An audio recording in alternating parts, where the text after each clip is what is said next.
Muito boa noite, internauta. Você está na AltV com o programa Pergunte ao Dr. Carbone, programa que vai ao ar todas as quartas-feiras, às 18 horas e até às 19h30. Isso por enquanto, porque existem projetos para muito mais programa, muito mais assuntos polêmicos. E hoje eu tenho aqui uma bancada maravilhosa de pessoas conhecidíssimas que dispensam maiores comentários. Começando pelo extremo da mesa, o grande criminalista, Dr. Nassif. Muito boa noite, muito obrigado pela sua presença, Dr. Nassif. Obrigado pelo convite.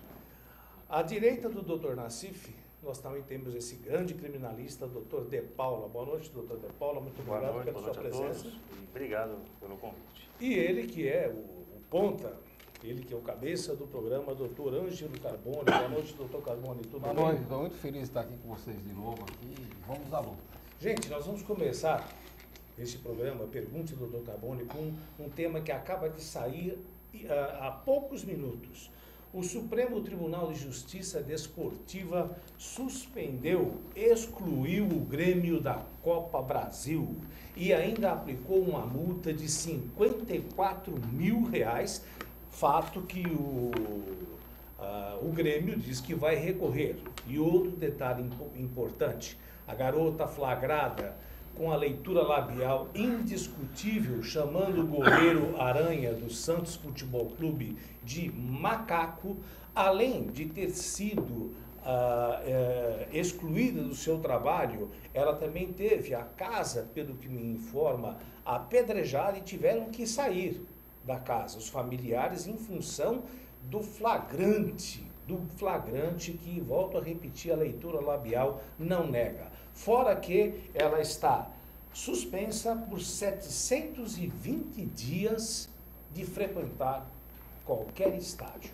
Começa por ele, doutor Ângelo Carbone. Seus comentários, doutor Ângelo, como é que o senhor vê a atitude do Supremo Tribunal de Justiça Desportiva? Olha, eu vejo o seguinte, ele entrar na justiça comum mesmo, uma pena absurda, não existe, não acredito que nem tem paradigmas para tudo isso aí.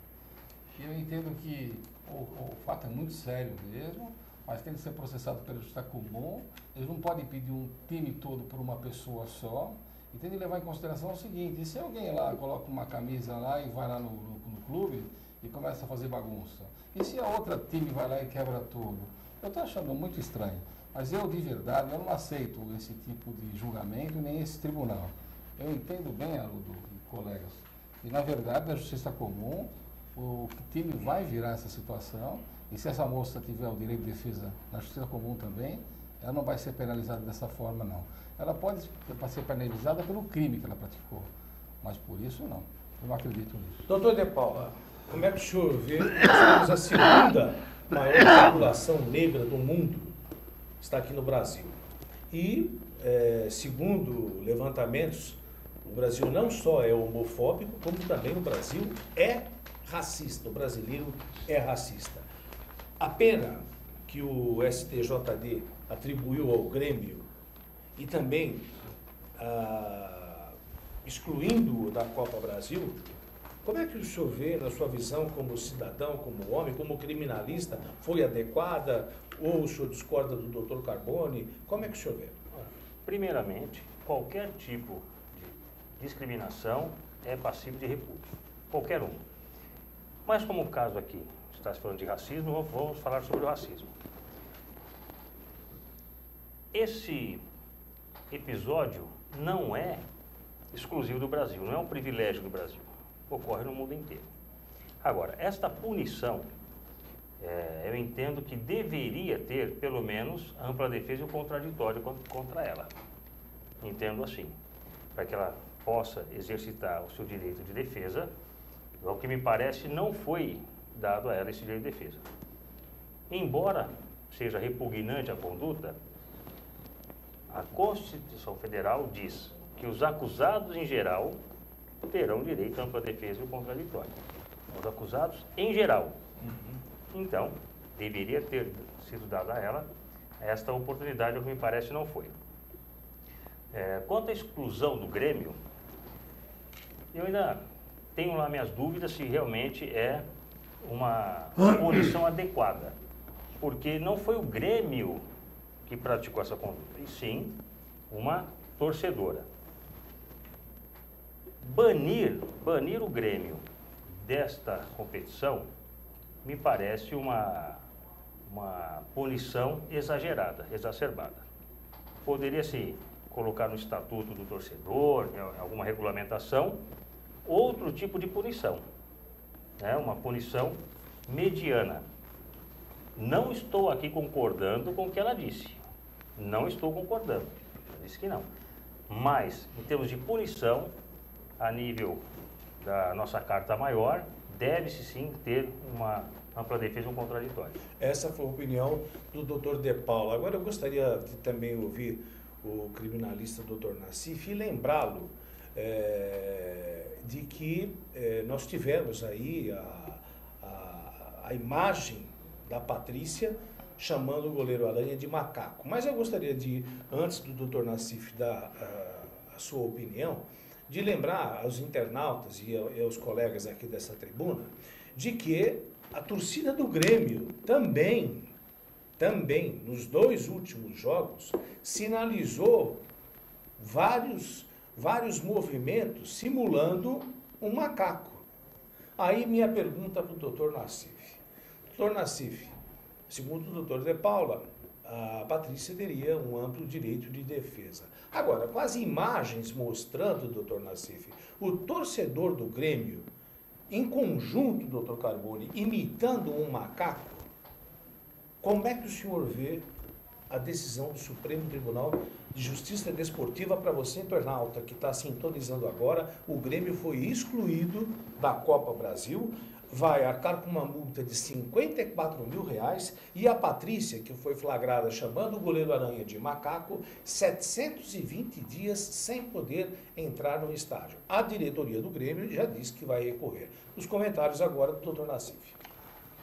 Bem, Haroldo, antes de mais nada, muito obrigado pelo convite. É uma honra para nós. Ao Carbone, a você. Me sinto muito honrado de estar aqui nesse programa de grande prestígio e de grande credibilidade. Obrigado. Quanto a essa questão, eu quero dizer o seguinte: existe no direito positivo brasileiro a questão da responsabilidade objetiva. O que é isto? Não existe a responsabilidade somente pelo fato. Tem que haver um elo, tem que haver, eu estou falando isso do Grêmio, tem que haver um elo, tem que haver um vínculo. Essa é a responsabilidade objetiva que não é admitida em nosso direito positivo. Então eu acho que excluir o clube do campeonato com as consequências advindas disso, do clube, do campeonato, dos jogadores, dos familiares dos jogadores, dos serventuários do clube, eu achei errado. Acho que a multa é cabível, mas excluir do campeonato eu achei uma decisão completamente arbitrária e errada que vai ser reformada por causa dessa tese da responsabilidade objetiva. No nosso direito não existe uma responsabilidade sem causa, sem motivo.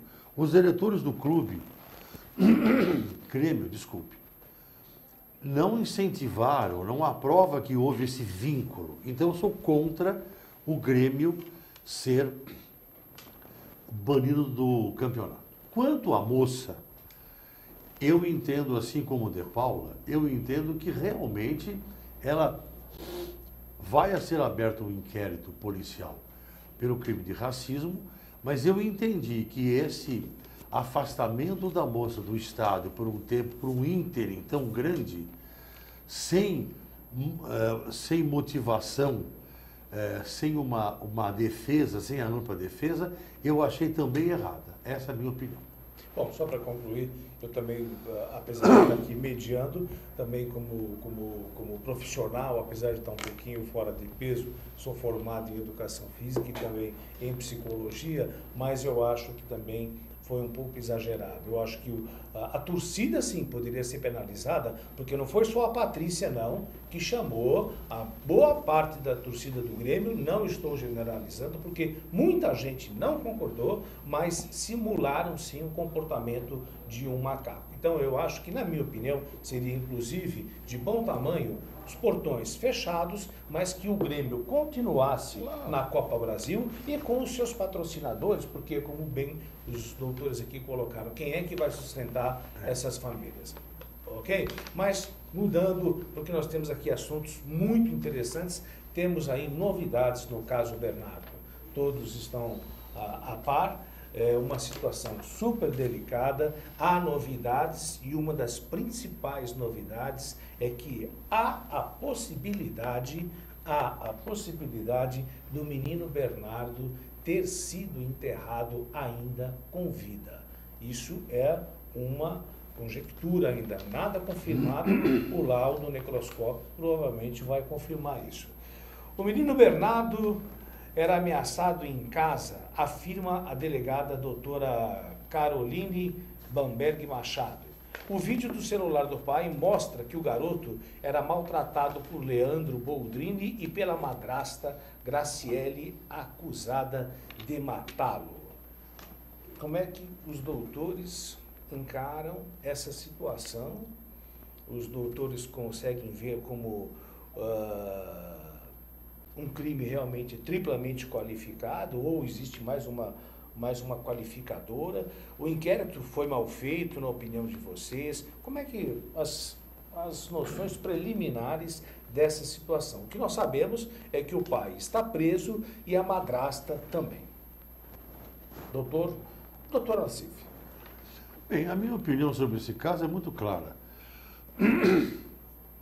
Eu assisti nesse fim de semana, assisti o vídeo, escutei o vídeo do diálogo entre o pai e o menino de 11 anos. Eu já vou chegar aonde eu quero concluir. Aonde o pai, nesse vídeo, que não tem contraprova, o vídeo é a voz do pai, é o pai realmente, o pai chamando o menino de machão, o menino de 11 anos de idade, e o pai dizendo, larga essa faca, seu machão, e tal. Um diálogo extremamente agressivo entre o pai e uma criança de 11 anos de idade. Aonde eu quero chegar? Onde o somatório de tudo que aconteceu nesse caso, eu não posso fazer um juízo de valor final, porque uma questão de ética profissional. Ele até mudou de advogados. O pai, o Leandro, ele mudou de advogado. Certo, é verdade. Ele mudou, contratou mais 2 advogados que não se manifestaram. Então, por uma questão de ética, eu não posso falar sobre o mérito, que é o juízo de valor, mas eu posso falar sobre a prisão preventiva. Isso eu posso falar porque é uma questão processual. Então, eu acho que, de acordo com esse vídeo, onde o pai fala para o menino, um vídeo longo, e o menino chorando, o menino corre para não é uma atitude de pai, e corre para um armário, fica chorando, e o pai fala, ô seu machão, larga essa faca. Eu acho que o somatório disto tudo permite a prisão preventiva e que eles sejam julgados, processados e julgados com prisão preventiva. Essa é a minha opinião. Agora, eu queria ouvir também a opinião do doutor De Paula e depois também do doutor Carboni, porque eu posso ficar um pouco mais à vontade, porque eu não sou advogado, eu vou dar minha opinião, como o internauta também deve estar aí indagando uma série de fatos. A madrasta, Graciele, na minha opinião, uma pessoa assim, que deixou um rastro, um rastro de culpa, na minha opinião, enorme. Porque quando ela diz, primeiro ela mentiu, ela colocou o garoto no carro, dizendo que ia levá-lo para dar uma volta, ia ganhar uma televisão, e ali, ela que não é formada em medicina, na minha opinião, já cometeu um erro. Quando você medica uma criança com sedativo, isso é exercício ilegal da medicina. Aí ela diz que errou na dosagem, que ela não tinha a intenção de matar o garoto, doutor De Paula. Agora, minha pergunta é o seguinte, ela não tinha intenção de matar o garoto. Então, por que ela fez a cova, juntamente com a outra parceira, 2 dias antes do falecimento do garoto? Aliás, do falecimento não, na minha opinião, do bárbaro homicídio triplamente qualificado, e acho que até tem mais um agravante aí, que é a ocultação de cadáver. Como é que o senhor vê essa situação, principalmente dela e dele? Ele também, ela praticamente assumiu, na minha opinião, isso é uma indução, uma culpa. Agora, e ele? Também teria essas mesmas qualificadoras de homicídio? Triplamente, ou 4 qualificadoras? Como bem salientou, Mauro, adentrar ao mérito é uma coisa um pouco complicada, por uma questão ética, além de não termos conhecimento dos autos. Mas vou externar a minha opinião com base no que foi vinculado na mídia. Este caso devemos analisar dentro de todo um contexto e individualizar as condutas. Primeiro, da madrasta, segundo, da enfermeira e terceiro, do pai. O pai, pelo que eu vi dos vídeos, não tinha controle sobre o filho. Não tinha controle. O filho era extremamente rebelde, a ponto de pegar faca, facão e ameaçar o pai. Mas aí de onde é que vem isso? Vem da convivência, vem dos costumes, vem da educação que se implanta no lar. O menino Bernardo, me parece que ele sofria demais. E uma coisa que me chamou a atenção, passando agora aqui para a madrasta ameaçar um menino de 11 anos. Não, e ela deixava claro, e ela ainda disse, quem assistiu os vídeos aí pela mídia, ela deixou claro, vamos ver quem vai primeiro para debaixo da terra. E outra, que ficou bem claro, aliás, eu não entendo a inteligência dessa moça, que sabia que estava sendo filmada e gravada, tinha ali a sonora, e ainda diz para o garoto, a sua mãe, me desculpe você internauta, eu estou entrando na sua casa, mas ela dizia, sua mãe era uma vagabunda. E o menino berrava várias vezes, não era. E quando o doutor Nassif falou que o pai também agiu de uma forma, na minha opinião, muito maldosa, porque ele ainda falava para o garoto, quando o garoto apontou um facão para o pai, ele falava, pula, vem para cima, machão. Vem para cima, machão. Fora que também concordo, que daqui a pouco nós vamos entrar também a respeito desse suposto suicídio da mãe do garoto Bernardo, que eu também quero ouvir a opinião de vocês. Então, a minha impressão que eu tenho, doutor De Paula, é que esse menino já tinha um problema sério emocional em função do falecimento da mãe, de maus tratos dentro de casa, e quando se percebia os maus tratos dentro de casa e que o garoto estava ficando adoecido, o que me deu a impressão que tanto o pai quanto a madrasta potencializaram aquilo ao invés de resolver. Ou seja, forçaram para que o menino entrasse realmente aí num surto, num desequilíbrio que também ficou muito claro. As suas conclusões aí, depois eu quero ouvir a opinião do Dr. Carbone. Então, veja bem, a enfermeira, me parece que a acusação seria somente de ocultação de cadáver. Eu, particularmente, discordo dessa acusação, se é que é isso. Me parece, pelo que eu vi pela mídia, que estava tudo já pré-ajustado. Foi premeditado. Já foi premeditado. Já foi tudo compactuado. Todos tinham a unidade de desígnios, como se diz na seara criminal. Ou seja, a vontade em comum.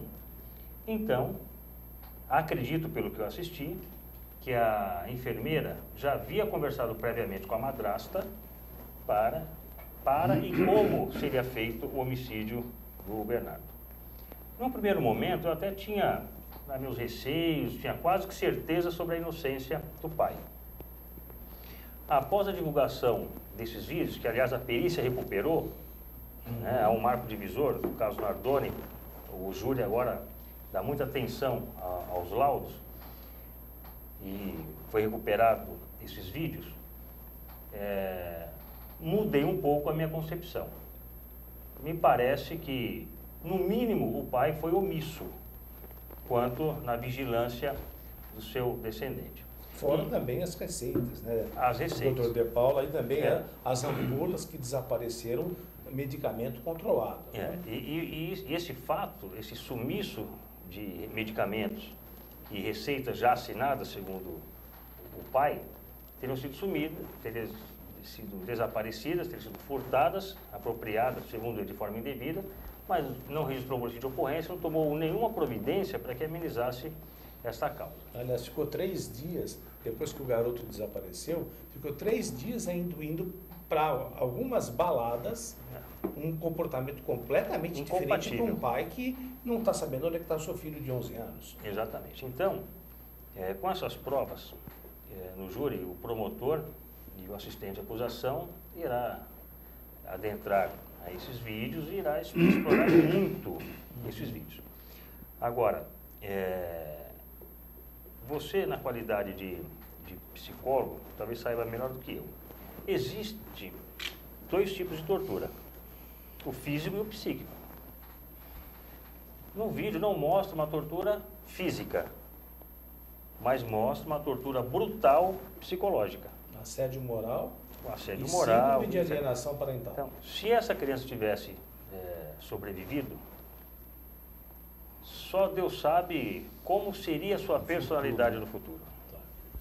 Eu também gostaria de agora, lógico, o programa Pergunte ao Dr. Carbone, esse é um momento esperado.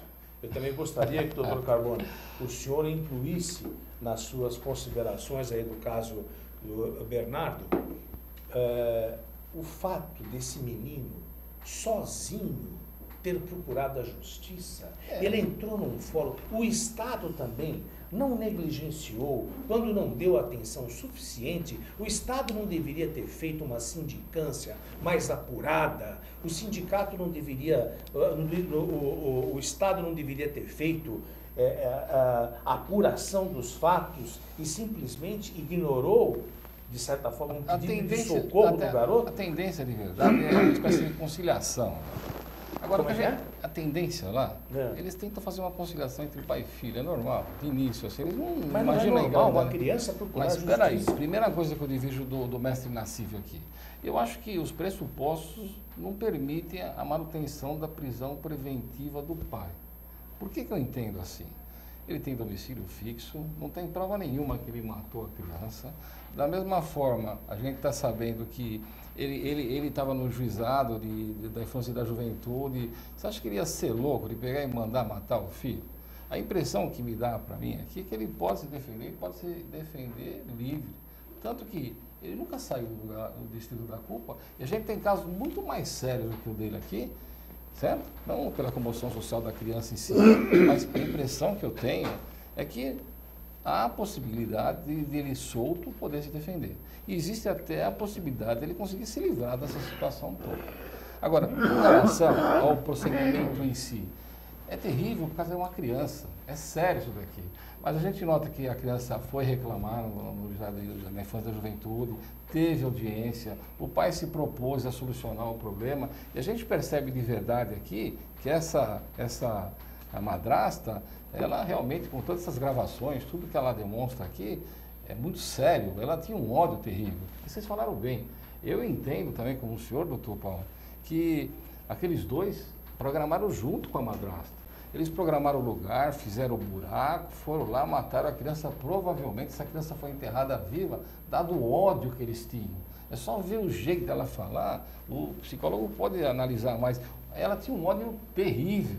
E a gente vai mais além aí. Se dessa forma, desse panorama, se eles conseguiram convencer ou a madrasta e o próprio pai conseguiram convencer o irmão e a irmã, a mulher parece que ela não era formada em coisa nenhuma, a matar essa criança junto com eles, é evidente que a enfermeira do pai, quando testemunhou, que disse que viu a moça se suicidar, a esposa, eu tenho certeza que aquilo lá não foi suicídio.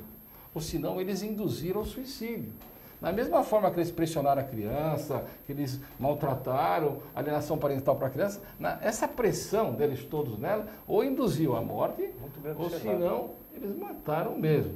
Mas eu respeito a posição do mestre Nassif aqui, mas se ele fosse o advogado do pai dele, eu já tinha solto. Soltava? Já, só ele? Nossa. Não tem cabimento de estar preso. Ele está lá, ele se apresentou todos os momentos, estava lá presente, ele tem trabalho. Onde que está a prova que ele matou? Você acha que um sujeito ia ser louco lá? Ele foi lá na infância da juventude e falou com os juízes, todo mundo vendo. Agora, outra coisa, todo mundo sabe que a criança não morava lá. Ela ia lá. Ela morava na casa do amigo, do outro. E é uma cidade pequena aqui. Doutor Carbone, não estou querendo... Ele criou, na minha opinião, não sei como o internauta está vendo, mas a partir do momento que ele filma, para mim, aquilo ali é um ato sádico. Você sabe por que ele filmou quando ele aquilo pega lá? e diz assim, Sabe... machão, sobe, Sabe vem pra por que cá. ele filmou? Para mostrar para o juiz da infância e da juventude que o menino estava com uma arma na mão lá e que queria fazer a pele dele. Mas ele estava tentando fazer uma prova para uma outra situação, para mostrar o nível de gravidade. Agora, como psicólogo, você sabe, ele devia ter a posição de pai. Ele devia tirar aquela arma da mão do menino e colocar ele no lugar e dar um abraço, dar um beijo. Falta de amor isso daí. Eu honestamente vejo isso com muita cautela, porque eu acho que um pai jamais deveria permitir que a sua companheira nunca chamasse a mãe do menino de vagabunda. A partir do momento que o menino Bernardo se trancava dentro de um armário, ele estava mostrando que ele estava se fechando numa clausura emocional. Então, isso no mínimo, isso para mim é um assédio moral com essa criança. E depois tem um fato que, não sei se os advogados, os doutores aqui estão lembrados, existia um fator financeiro também, um interesse financeiro em tudo isso, porque o garoto teria uma herança boa a receber. Né? Fora que também havia, sim, um assédio moral em cima de Bernardo, porque o menino não podia ter acesso ao filho biológico do casal. Adolfo, você só me permite. E também, eu gostaria de ouvir a opinião dos doutores sobre há ou não a possibilidade da exumação do cadáver da mãe de Bernardo, que dizem que se matou. Eu só queria aproveitar o gancho do Dr. Carbone aqui quanto à prisão preventiva. É bom que o internauta saiba que este tipo de prisão não é para punir ninguém. É uma prisão garantista. É para garantir a instrução do processo.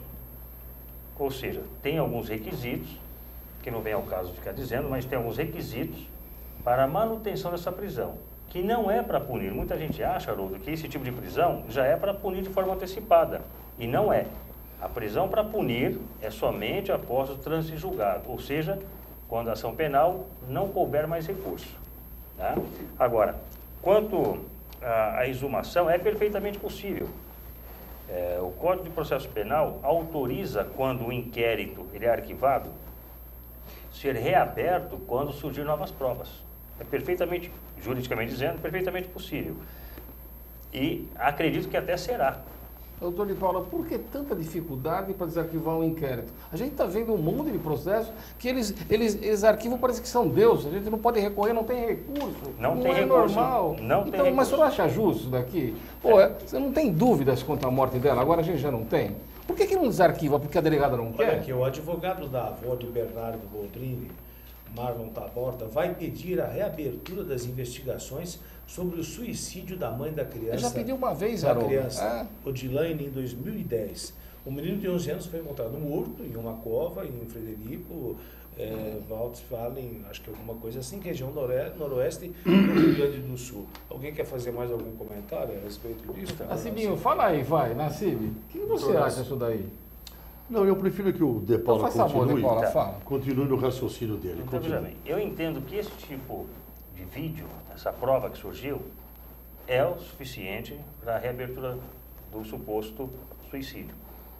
O Dr. Carbone falou muito bem, porque o suicídio não é só através de auxílio material, fornecer uma arma, né? Tem também um induzimento, a instigação ao suicídio, e que também é crime. Então, de repente, fazendo uma analogia ao vídeo aqui, do menino Bernardo, de repente tem torturado tanto a mãe de Bernardo que ela entendeu por bem dar cabo à própria vida. Isso é um fato interessante, muito bem ressaltado pelo Dr. Carboni. Doutor Nassif? Não, para mim tá bom. Esse comentário que ele fez, eu avalizo. Eu vou pedir aí para o nosso diretor dar uma melhorada aqui no meu ponto, que o ponto está baixo, e para prosseguirmos aqui ao debate. Dá uma melhoradinha aí, eu agradeço. E também gostaria de mais uma vez ressaltar que eu acho interessante sua colocação, doutor De Paula, e como é que o doutor Carboni vê isso. A possível indução desse suicídio, porque nós sabemos que o assédio moral e a síndrome de alienação parental, você esvazia a pessoa e essa dor é muito maior do que a dor física. Exatamente. E eu acho que também, na minha opinião, que como comentarista, não vou nem dizer como psicólogo, eu acho que esse pai, no vídeo que ele mesmo, aliás, ele criou uma prova contra ele, doutor Carboni, quando ele pede para o menino, fala, vem machão, sobe. Mas para aquele caso, servia. Ele queria que o filho Para o ficasse caso da doido, infância e da juventude servia. Mas para esse caso, não. Para esse caso agora é terrível. Mas eu ainda acho que um pai não faria isso. Sério. Eu acho que ele não teria condições de matar um filho dessa forma. É difícil de acreditar. Não é normal. É difícil de acreditar. Senão ele é um esquizofrênico, psicopata e precisava ficar o dia inteiro no hospício, porque não é normal. Mas uma coisa que precisa ser ressaltada aqui, de repente, essa conduta do pai não é uma prova cabal, não é uma prova segura para apontar que o pai tem participação no homicídio. Agora, por que ele está preso? Porque a prisão preventiva tem outra natureza. É a natureza de... Mas ele não vai para nenhum lugar, doutor. Doutor Nassif, na sua opinião, o inquérito foi mal feito? Se limitou somente ao testemunho aí da enfermeira, do médico, do Leandro Não, eu Crime? não acho que o inquérito foi mal feito. Não acho. Eu tenho acompanhado esse caso, a delegada tem feito investigações, eu não acho o inquérito mal feito. O que eu acho é que o antigo advogado do Leandro, que agora foi trocado, ele insistiu muito na não participação, no não elo, no que o pai não tinha nada a ver com isso, e agora o advogado saiu. Eu acho que o inquérito foi bem feito, não foi mal feito, e agora vamos esperar o prosseguimento da ação. Hoje eu vi no Conjuro uma notícia de que o juiz autorizou o televisionamento da audiência. Não sei se vocês viram. Que maravilha. Mas não é normal isso daí. Não é normal. E quanto mais publicidade, Eu sou favorável. quanto mais publicidade está aqui no Conjuro. Quanto mais publicidade tiver, melhor. Eu entendo que o inquérito está bem feito, não para condenação, mas para a prisão preventiva. Começo da ação penal, tramitação do feito, está perfeito. A condenação será depois, se houver a condenação, se houver um vínculo do pai com a atitude da mãe e da enfermeira. Doutor Nassif, depois da pronúncia, você acha que ele é solto? Não. Ele vai permanecer preso. Na minha Mas ele opinião, pode ser absolvido no como júri? o Bruno, o goleiro Bruno, todos pensavam que seria solto para ir a júri em liberdade. Eu participei de vários programas sobre o goleiro Bruno, que queria ser o goleiro da seleção brasileira agora na Copa do Mundo, mas não foi convocado, né? Não foi convocado. Goleiro Bruno também, todos pensavam que seria solto, não foi solto, foi a júri preso, e a minha opinião é essa, ele vai a júri preso. Poderá ser absolvido, mas que vai a júri preso, vai. Doutor Nassif, se for lá pela comoção social, ele está frito. Se ele não pedir desmembramento, ele não... Já está condenado já de hoje. Enquanto vocês conversam, eu vou entrar no Conjuro para ver essa notícia de hoje. E as penas, doutor De Paula, na sua opinião, pelo andar aí do inquérito, elas seriam as mesmas para todo mundo? Não. Aí não. Até porque existe uma causa que sempre aumenta a pena. Além das qualificadoras, que é uma outra situação, existe um fator contra o pai, que é o filho, que o artigo 61 do Código Penal, que é quando a pessoa mata um ascendente ou descendente. Quando o crime é praticado contra um ascendente ou descendente, a pena é aumentada. Inteiro são 6. Né? Então, assim, a pena dele pode ser muito mais elevada. Pesada. E a reprovação do ato do pai, caso sobrevenha a condenação, merece uma reprimenda maior. Porque a madrasta não tem relação sanguínea com a vítima. Aliás, nos vídeos ficou muito claro, você falou muito bem, Haroldo. Existia um ódio tremendo, uma raiva imensurável contra aquela pobre criança. Então, o pai vai receber uma pena, acredito, isso tudo, presumindo que haverá uma condenação. O pai receberá uma pena mais elevada, a madrasta receberá uma pena mediana e, ao que tudo indica, a enfermeira uma pena menor. E o irmão dela, o irmão da enfermeira que também ajudou. Doutor Carbone, todos vão ao tribunal do Vai júri? tudo pela postura que o mestre vão. aqui falou, doutor Paulo, eles vão responder todos pelo mesmo crime. Ele não vai ser só por ocultação de cadáver, não. Eles vão a homicídio triplamente qualificado e vão responder todos juntos. Porque é a participação de todos na mesma situação. E na dúvida, eles vão passar para o tribunal do júri para resolver. Agora, o que eu fico preocupado aqui, mestre e doutor Paulo, é essa parte os internautas não sabem direito, eles ficam sabendo, olha, a mãe do menino foi, em tese, suicidou em 2010. Então, está arquivado. A gente sabe que o inquérito é uma mera peça informativa. Explica para eles quanto tempo a gente pode pegar e rever esse inquérito e alterar essa situação e alguém responder por homicídio. E também, acrescente na sua pergunta, esses requintes de maldade, por exemplo, foi dado já como certo que foi jogado no garoto soda cáustica. A parte da face do garoto completamente desfigurada e o tórax também. Ou seja, a pessoa já tinha lá os seus produtos, já tinha toda uma premeditação. Esses requintes de crueldade vai dar um aumento nessa pena, ele tava principalmente, vivo, né? Agora, não esqueça também de colocar que a enfermeira e o irmão também ajudaram. Esse irmão, principalmente, que aparece pouco na cena do crime, ele entra também com todas essas acusações, com todas essas qualificadoras, não é isso? Tá. Então, primeiro respondendo a pergunta do Dr. Carbone, até quando poderia se desarquivar esse inquérito? Tenho para mim que enquanto não imperar a prescrição. Isso. Né? Enquanto o crime, o que é a prescrição? Para que todos possam entender. É a viabilidade jurídica de se punir alguém. Por exemplo, homicídio. Homicídio, a prescrição é de 20 anos na justiça comum. Na justiça militar é de 30, mas na justiça comum, 20 anos. Suponhamos que se descubra, né, novas provas após 20 anos. Tenho para mim que não caberia mais o desarquivamento. Não sei se o doutor Mauro concorda. É isso mesmo.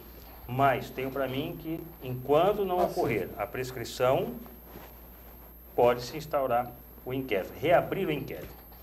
Agora, quanto ao que nós chamamos de modus operandi, né? A maneira de agir, a forma de matar. Premeditada, na opinião popular. Já levou a soda cáustica, já levou o medicamento, a cova aberta, já 2 adquiriu dias. esses produtos com uma certa antecedência. A cova aberta, segundo relatos, o irmão não sabia do que se tratava. Pode ser uma tese de defesa, pode ser, e aqui tese, quero dizer, a versão e não algo mirabolante, não algo inverídico. Mas tudo indica, pelo que foi transmitido, que o irmão da enfermeira também tinha ciência de tudo que haveria ali. Agora, o senhor colocou tudo indica. Esse tudo indica, pelo que eu entendo, doutor Carbone, não, volto repetindo, sou advogado, mas havendo dúvida, o benefício não é do réu? É nada, é o júri que vai decidir. Ele não fala, ele não fala porque é o tribunal do júri que vai falar sobre esse fato. Não adianta, nós temos orientações, indicações, visões, mas nem o juiz decide. São jurados. Queria Mas pedir eu- um favor ao diretor aí. Eu queria fazer porque uma eu tô sem, parte. sem a comunicação do ponto, diretor, uma outra forma de Vocês se cortaram comunicar. o ponto dele, Sem né? se comunicar comigo, que eu estou sem o ponto. Pois não. Eu quero doutor fazer Garcia. uma parte. Pois não. Uma parte em duas partes, que é a seguinte. Primeiro, que eu não encontrei aqui no Conjur, na minha internet, essa notícia que eu falei, mas eu li, deve ter saído, e a notícia era exatamente essa, que para a primeira audiência do caso Bernardo, o juiz lá do Rio Grande do Sul permitiu o televisionamento. Muito bem, essa é a primeira informação. Segunda informação, que eu quero dar a informação e fazer uma pergunta para a bancada, dando a minha opinião. O único caso de júri televisionado no Brasil, o único caso, foi do Misael Bispo de Souza. Não tem Perfeito. Foi o único caso que o tribunal permitiu o televisionamento, depois não permitiu mais. O doutor De Paulo, inclusive, pediu o televisionamento do Corréu do Misael e não foi permitido. Então foi um caso só. Eu nasci em 1958, teve um júri também. Não, foi mas gravado, foi em Não Rio foi de Janeiro. Rondônia, foi Rondônia, mas Não, só nos bairros Não, próximos. deram até as penas, tudo. Em 1958, era o caso de uma menina no Rio de Janeiro que foi jogada do Mas não teve televisionamento direto, Carbone. Teve rádio. rádio. Teve Eu rádio. assisti na televisão isso. Bem, Depois parou. Eu acho Bem, que pelas minhas pesquisas, eu respeito a sua, mas pelas minhas pesquisas, televisionamento de verdade, direto foi o caso do Misael. Conhece o caso do Misael? Sim, perfeito. De Muito Mersa bem. na Cachimba. Então a pergunta é a seguinte: já houve um televisionamento direto, além desse que o Carbone falou, mas agora é muito mais grande, muito mais importante, tem internet. Naquela época não tinha internet. Não tinha, não Tá, filmava. então veja bem. Eu quero fazer a seguinte pergunta para a bancada. Eu sou favorável a televisionamento direto do júri, Perfeito. como foi no caso do Misael. Sou favorável. Certo. Eu quero saber a sua opinião e a sua opinião. Então eu vou pedir rapidamente, em 15 segundos, a opinião de cada um, porque eu tenho que ir para um comercial. Doutor De Tudo Paulo, bem. a sua opinião. Eu sou totalmente favorável ao televisionamento. Primeiro, evita abusos de autoridade. Todo o processo ele é público e às vezes não cabe todas as pessoas no auditório de um plenário. E dar maior legitimidade ao processo. Essa é a minha opinião. Doutor Carbone. em casos que não tem segredo de justiça, eu entendo como eles também.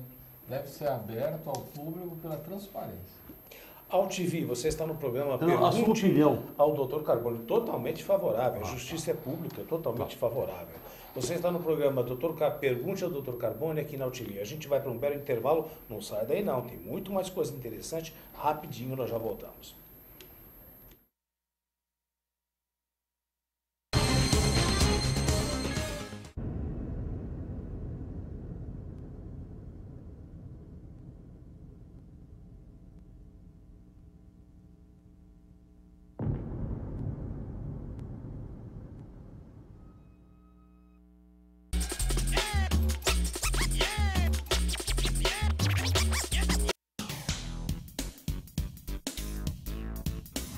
Sim, meus amigos, muito prazer, sou Sérgio Oliveira e estou aqui para lembrar vocês que toda segunda-feira, 9 horas da noite, eu estou aqui na TV da internet com o Futebol Alternativo TV. Sim, Série D, Série C, Copas Estaduais, as divisões de acesso, tudo aquilo que nenhum outro programa esportivo fala, tem a coragem, a capacidade de falar, nós falamos aqui na TV.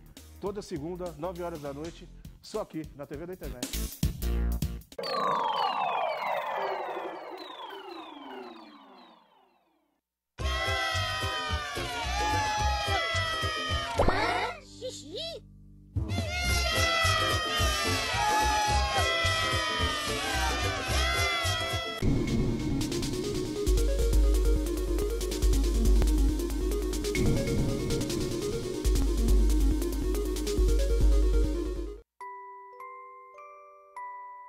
As nossas recordações são os nossos maiores tesouros.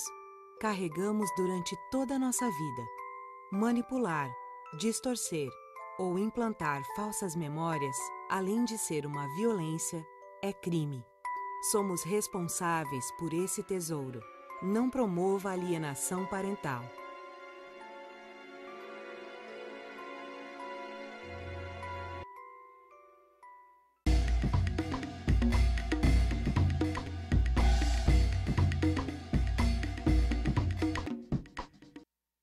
Xixi no banho! Queremos que todos façam!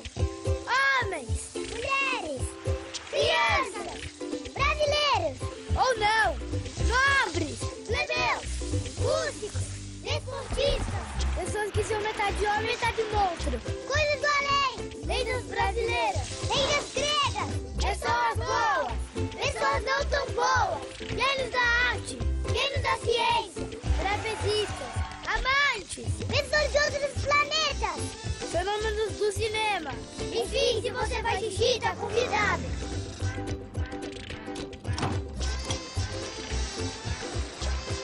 Faça xixi no banho. Ajude a Mata Atlântica. Tudo tem a ver com alguma coisa. De onde vem a água que a gente bebe? Da torneira. E nada a ver. Vem dos rios que nascem da mata. Sabia que a gente só respira por causa das árvores? A árvore respira? Respira. A árvore respira. E o que você tem a ver com isso? Meu ar. Minha água. Minha árvore. Meu ambiente. Mata Atlântica. SOS Mata Atlântica. Mais 25 anos.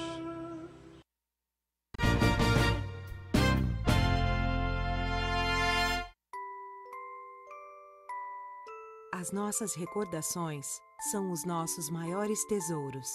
Carregamos durante toda a nossa vida. Manipular, distorcer ou implantar falsas memórias, além de ser uma violência, é crime. Somos responsáveis por esse tesouro. Não promova alienação parental.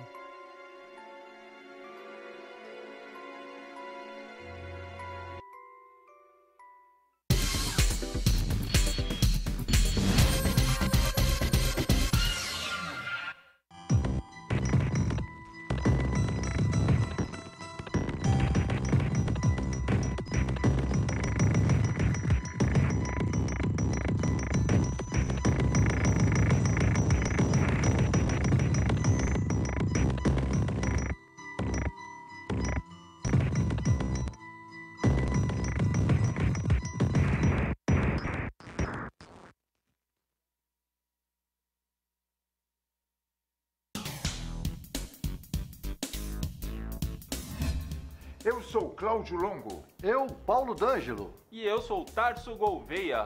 Nós apresentamos todas as terças-feiras, às 9 da noite, aqui na altv.com.br, o Família Palestra TV, um programa esportivo onde você sabe de tudo sobre o Palmeiras, aqui na TV da internet.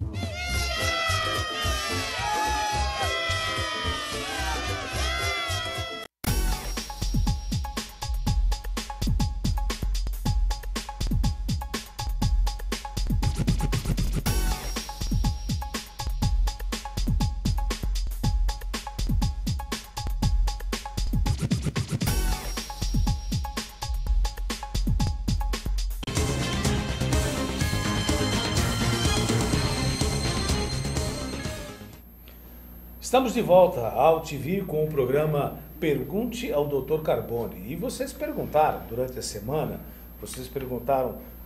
várias situações que ficaram pendentes e ela está aqui de novo, a doutora Tatiana Ragosta, ela que é advogada previdenciária. Doutora Tatiana, muito obrigado pela sua presença mais uma vez. Tudo bem com a senhora? Boa tarde, eu que agradeço o convite, é um prazer estar aqui com vocês, esclarecendo aí as dúvidas de direito previdenciário. Então, como o programa é Pergunte ao Dr. Carbone, o Dr. Carbone faz a primeira pergunta. Olha, 1 milhão de gente lá, se é só olhar no meu Twitter lá, o D'Angelo Carbone, que vocês vão ver. Doutora Tatiana, tem medo da turma de pedir desaposentação. A senhora explicou com clareza aqui, mas tem muita gente que não entendeu. Teve até um que está no Japão, que a família dele está aqui, ele está com medo de pedir desaposentação. E ele acha o seguinte, será que se ele pedir, ele para de receber? O que ele tem de fazer além de procurar um bom advogado perto da casa dele, que seja consciente e especializado nessa área, doutora? Bom, o que precisa ser feito nesse caso é amarrar o pedido, ou seja, pede a desaposentação desde que seja concedida a nova aposentadoria, ou seja, eu renuncio à aposentadoria que eu recebo agora, desde que o juiz conceda a mais benéfica. E não pode ser concedida uma sem a outra, ou seja, eu não posso renunciar pura e simplesmente, eu tenho que renunciar e receber. Então, o que acontece? Nesse caso, o juiz ele fica amarrado, ele não pode simplesmente deixar de pagar, mandar o INSS desaposentar, ponto. Não, ele tem que desaposentar e conceder a nova aposentadoria.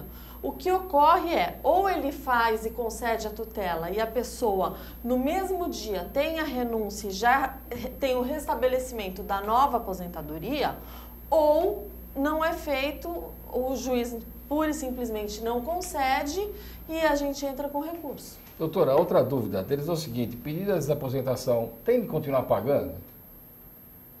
Olha, se a pessoa trabalhar, ela vai ter que continuar pagando, porque o ato de pagar a contribuição para o INSS não é facultativo, é obrigatório.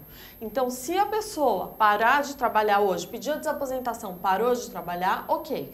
Mas se ela continuar pagando, embora ela tenha entrado com um pedido de desaposentação, ela continua pagando, sim. Muito bom. Recebi alta do INSS. O que fazer? Ok.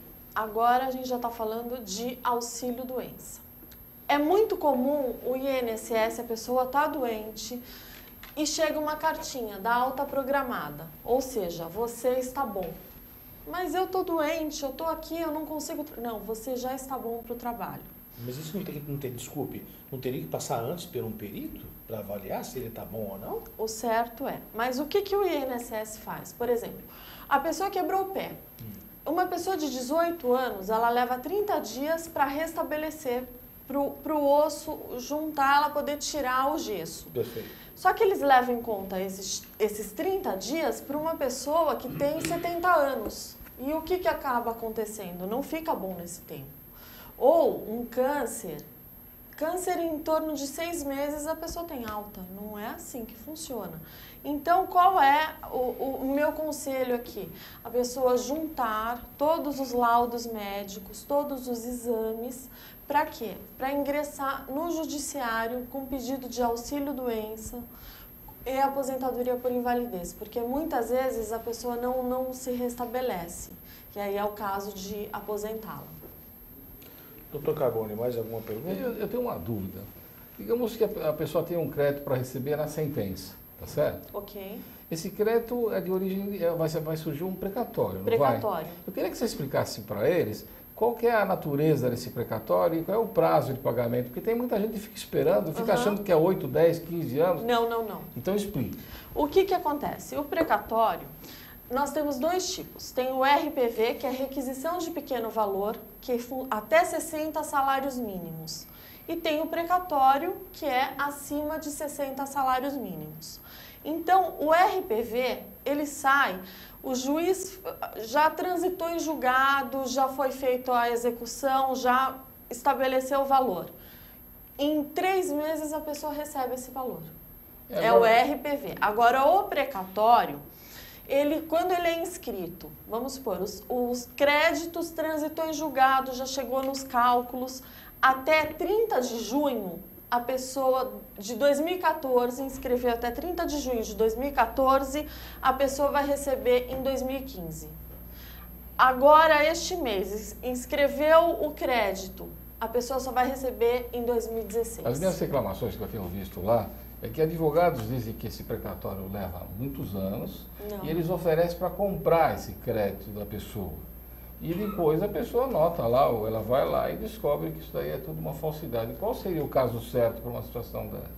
O federal, ele É bem rápido, ele costuma sair um ano e meio, 2 depois de inscrito no máximo. É aquele caso, até junho sai no próximo ano. Depois do dia 30 de junho, sai dali a 2 anos. Então, é rápido, não é como o estadual que leva 10, 20 anos. O que a doutora está dizendo, então, para vocês é o seguinte, se porventura o advogado, alguém aparecer para vocês querendo comprar o crédito de vocês, dizendo que vai levar 8 a 10 anos, esse precatório, como ela é de origem alimentar e ele é muito rápido, vocês têm de procurar a polícia. Eu já vi um monte de advogado processado pelo crime de estelionato, porque eles já têm a sentença, eles já têm o dinheiro para receber e pegam os velhinhos, os idosos aposentados e pagam 1/3, 10% no valor deles, dizendo que eles não vão receber só depois da morte. Então, vá na Ordem dos Advogados do Brasil, pergunte, procure o advogado do teu bairro que você conhece, que você olha nos olhos dele. Isso que é importante, não é, doutora Tatiana? Verdade. Doutor. Daqui a pouquinho o doutor Nassif e o doutor De Paula voltam. Daqui a pouco nós vamos falar sobre o assassino do cartunista Glauco. É preso sob suspeita de outro assassinato. Daqui a pouquinho com o doutor Nassif e o doutor De Paula. Doutora, Maria pediu para chamar ela de Maria. Doutora Tatiana, ela que é advogada previdenciária. Maria pergunta, meu companheiro faleceu, tenho direito à pensão? Tem. Tem direito à pensão, porque esse direito, a partir da Constituição, se estende também às companheiras. E o que acontece? Ela vai precisar de 3 provas, seja domicílio em comum com o companheiro, seja filhos havidos durante essa união estável, conta conjunta, uma procuração que ele tenha outorgado a ela. Então, o INSS sempre costuma pedir 3 provas, tá? E ela, em posse dos documentos dele, ela pode comprovar. O que pode acontecer é dele ser casado e a primeira esposa separada, que recebe pensão, entrar com pedido também de pensão por morte e começar a receber. Às vezes, quando a companheira entra, esse pedido é negado. Mas nada que a gente não possa resolver na esfera judicial. Então, doutora Tatiana, eu acho que é uma coisa que é super preocupante, e até eu mesmo assumo, porque isso, eu sou o primeiro interessado, mas tenho certeza que o internauta aí, muita gente já está coçando a cabeça e querendo perguntar para a senhora, a partir de que momento começa uma união estável? A partir do momento que a pessoa, eles estão convivendo, né, maritalmente, com o intuito de formar uma família.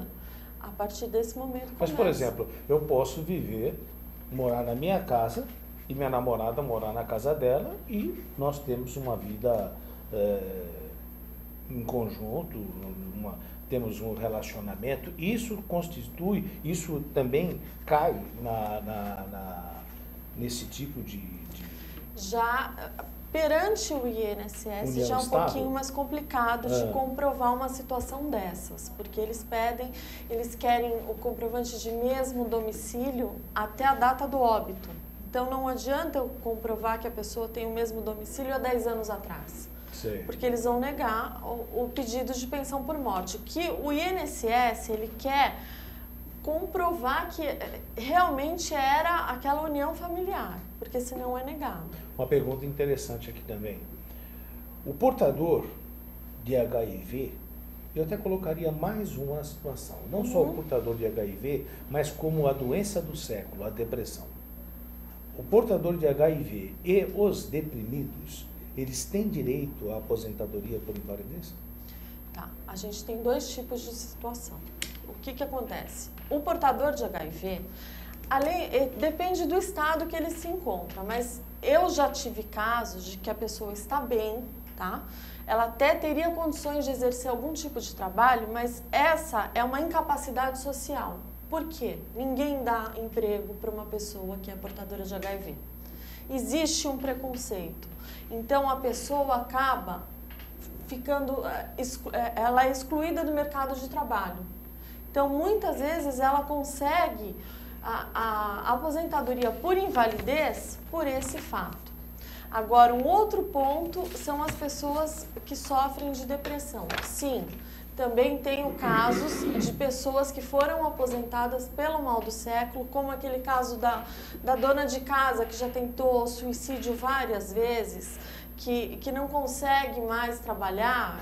Tem um caso que trabalhava num banco, ela não tinha mais nenhuma condição de trabalhar, ela estava fazendo a profissão dela de maneira errada, dando troco a mais. Então, o que acontece? Ela foi afastada e tentou inúmeras vezes suicídio. Então, ela não tem mais condições nenhuma de retornar ao mercado de trabalho. Doutor Carboni, assim como a justiça muitas vezes está colocando um monte de detento para esvaziar os presídios, muitas vezes os médicos peritos não fazem a mesma coisa para poupar a previdência e deixam de fazer um diagnóstico correto? Olha, eu já vi casos de rapaz com câncer no cérebro.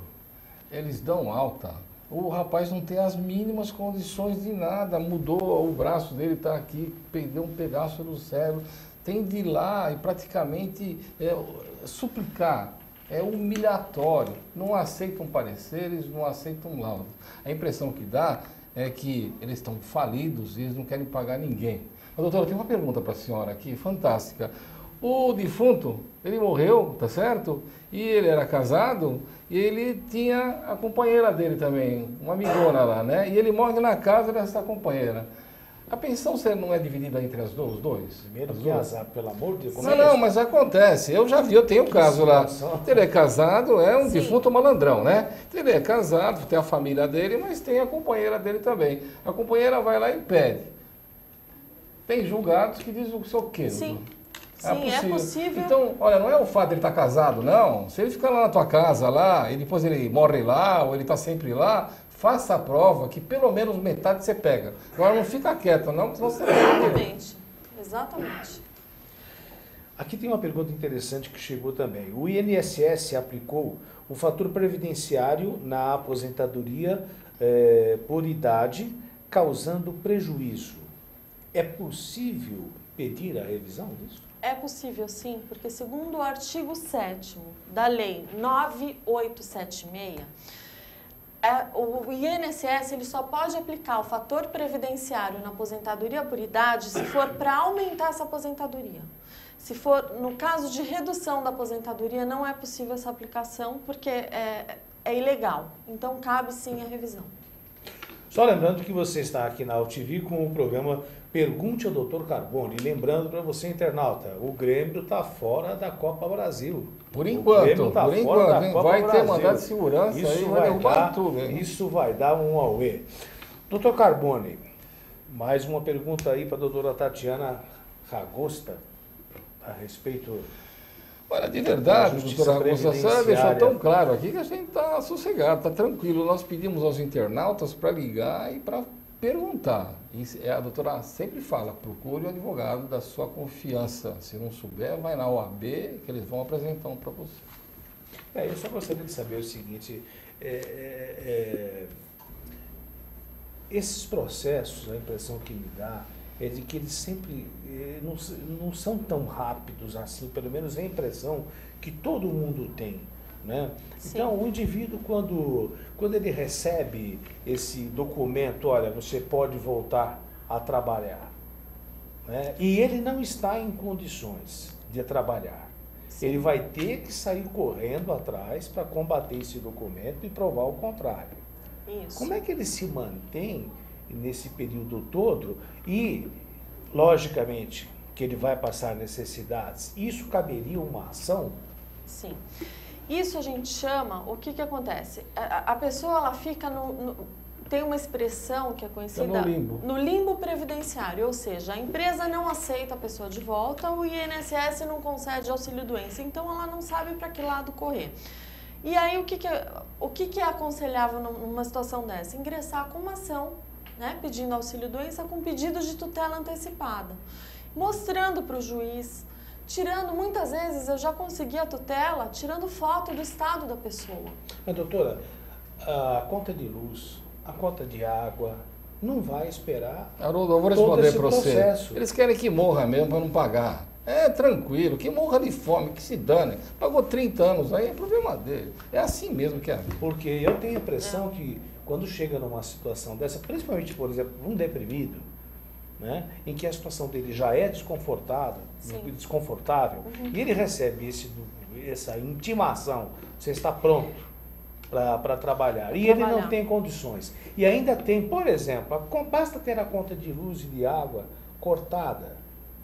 Né? Que situação, eu tenho a impressão que é uma forma do Estado potencializar o quadro desse indivíduo, porque eu tenho certeza disso, eu sou brasileiro, o tempo de se cortar a água e a luz, ele é muito mais eficiente do que o tempo que vai levar todo esse trâmite judiciário e alguém olhar e falar, não, realmente vai passar de novo por um perito, até passar por um perito da psiquiatria e de repente, olha, não, realmente volta para casa que você está deprimido. Eu tenho a impressão que nem em casa mais ele vai ter, porque vai ter que vender para se alimentar. Não tem casa. Agora, num caso desses, a gente nem espera passar pela perícia, a gente já fala com o juiz, né, explica a situação da pessoa.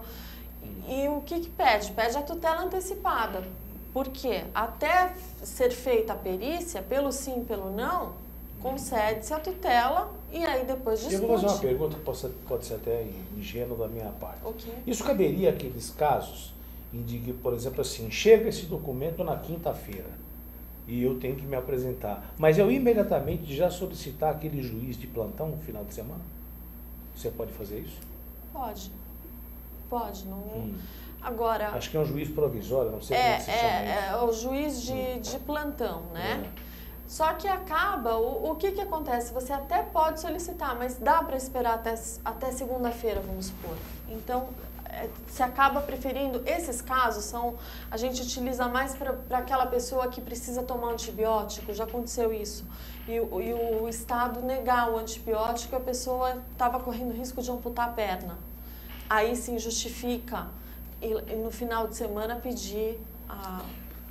Nós estamos aqui com o programa Pergunte ao Dr. Carbone, aqui pela nossa AltV, e eu gostaria que a senhora, com a sua experiência, são várias perguntas, é que algumas perguntas o internauta às vezes repete. Sim. O que a senhora poderia colocar aqui para todos nós e que a senhora acha importante do momento que estamos passando e ainda não fizemos essa pergunta à senhora, nem nós, nem o internauta? O que a senhora acha interessante trazer para o esclarecimento da população? Eu vejo muito, assim, as pessoas que procuram o INSS, elas acabam muitas vezes deixando de lado os próprios direitos, porque o INSS, a gente costuma dizer, né, que os funcionários, até a maioria deles, são treinados para dizer não. Você fala bom dia, ele fala não. Ah, eu posso fazer? Não. Então, o que acontece? Às vezes a pessoa fica desmotivada e acaba não procurando os direitos e deixa aquilo. Então, ela tem direito, assim, eu fiquei 6 meses sem receber auxílio-doença e eu voltei a trabalhar, mas tudo bem, deixa esses 6 meses. Não, vá atrás. Sabe? É um direito que a pessoa tem. Ou, olha, eu estou fazendo bico, eu não posso trabalhar, a empresa não me aceita de volta, mas eu também não tenho auxílio-doença. Não, vá, se não quer um advogado, vá direto no Pequenas Causas, mas faça o seu direito, procure uma pessoa da sua confiança, mas não deixe isso. Por quê? Porque isso está ficando cada vez pior a situação das pessoas, e muitas vezes elas não sabem dos direitos que têm. Então, procure, se informe, sabe? Não deixe a situação do jeito que está, porque a tendência é piorar. Agora, doutora, só para a gente mais ou menos aí finalizando, como é que fica, na sua visão, como uma especialista na área previdenciária, e a senhora que não precisa de forma nenhuma usar aqui de fisiologismo, né, porque a senhora está aqui do lado do povo. A população cada vez mais crescendo e a expectativa de vida do brasileiro é cada vez maior. Sim. Qual é o futuro das pensões, do INSS? Como é que esse futuro, ele é temerário? Sim, é temerário, mas o que acontece? por mais que se diga que não, a Previdência não se sustenta, ou tem um rombo na Previdência, não, a Previdência vai bem, muito obrigado, cabe sim pagamento, porque da mesma forma que o fator previdenciário, ele já derruba isso. Então, a pessoa que começa a trabalhar antes, ela se aposenta antes, mas derruba em quase 40% a aposentadoria de uma pessoa. Então, quer dizer, não é tão preocupante como se diz. Dá para manter com o próprio fator previdenciário, então eu não vejo assim nenhum risco da pessoa pagar e ficar sem receber lá na frente, porque da mesma forma tem muita gente que contribui e acaba morrendo cedo e nem chega a receber nada. Então eu não vejo nenhum problema não, eu acho que do jeito que está vai muito bem. Gente, nós estamos aí agradecendo a participação da doutora Tatiana Ragosta, ela que é advogada previdenciária, e eu gostaria de deixar aqui o endereço eletrônico para que você, internauta, possa fazer mais perguntas a ela, porque eu tenho certeza aí que o que não falta é problemas nessa esfera. Então, vocês já estão vendo aí no seu vídeo, né? É tatiana.r.m@uol.com.br, exatamente como está aí no seu vídeo. Doutora Tatiana, muito obrigado. Queria deixar mais uma consideração final aí para o seu telespectador, para o seu internauta.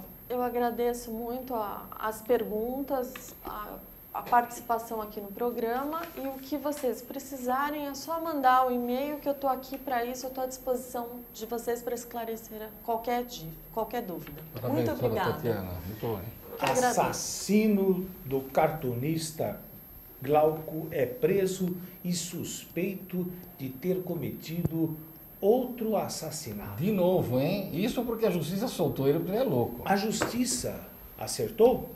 Você fica sabendo já com a participação do Dr. De Paula e com o Dr. Nassif. Nós vamos a um breve intervalo e você volta aqui pela UTV com o programa Pergunte ao Dr. Carbone. Rapidinho a gente já volta.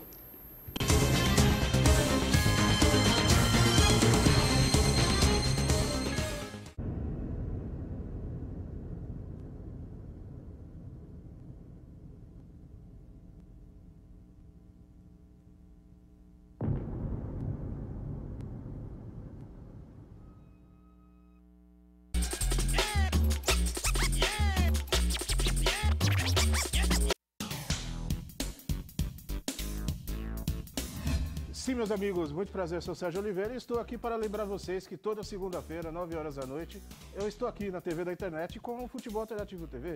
Sim, Série D, Série C, Copas Estaduais, as divisões de acesso, tudo aquilo que nenhum outro programa esportivo fala, tem a coragem, a capacidade de falar, nós falamos aqui na UTV. Toda segunda, 9 horas da noite, só aqui na TV da internet.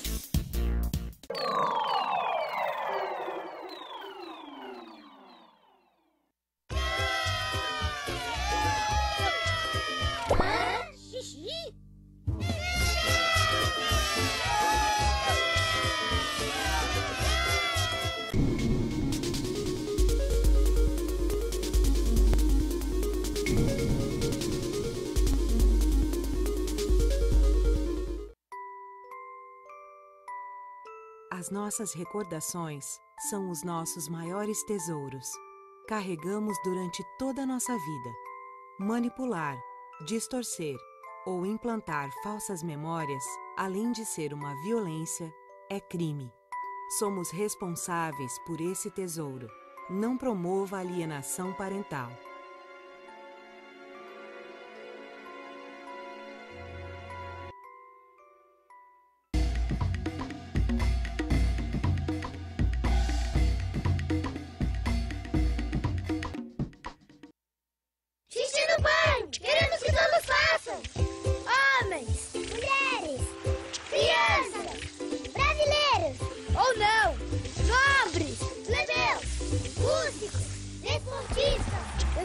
Metade homem, metade monstro. Coisas do além. Lendas brasileiras. Lendas gregas. Pessoas boas.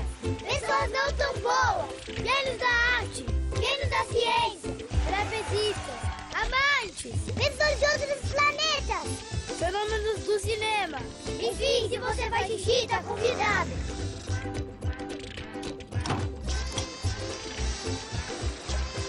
Faça xixi no banho. Ajude a Mata Atlântica. Tudo tem a ver com alguma coisa. De onde vem a água que a gente bebe? Da torneira. E nada a ver. Vem dos rios que nascem da mata. Sabia que a gente só respira por causa das árvores? A árvore respira? Respira. A árvore respira. E o que você tem a ver com isso? Meu ar. Minha água. Minha árvore. Meu ambiente. Mata Atlântica. SOS Mata Atlântica. Mais 25 anos.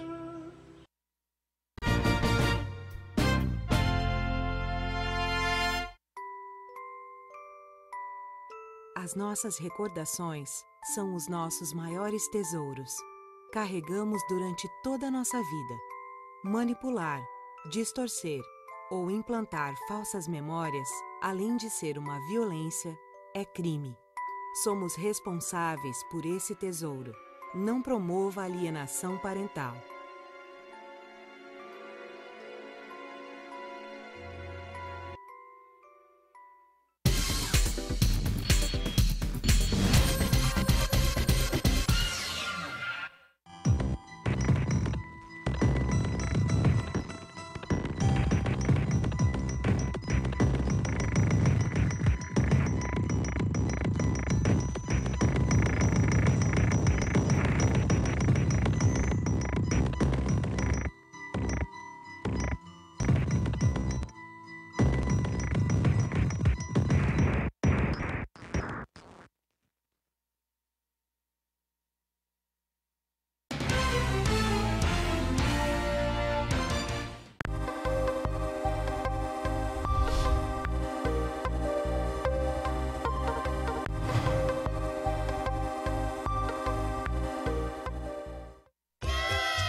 Já estamos de volta aí com o programa Pergunte ao Dr. Carbone aqui pela UTV. Agora um tema que eu faço questão que vocês, internautas, participem e perguntem e acompanhem, porque eu estou aqui com os dois advogados criminalistas que dispensa maiores comentários.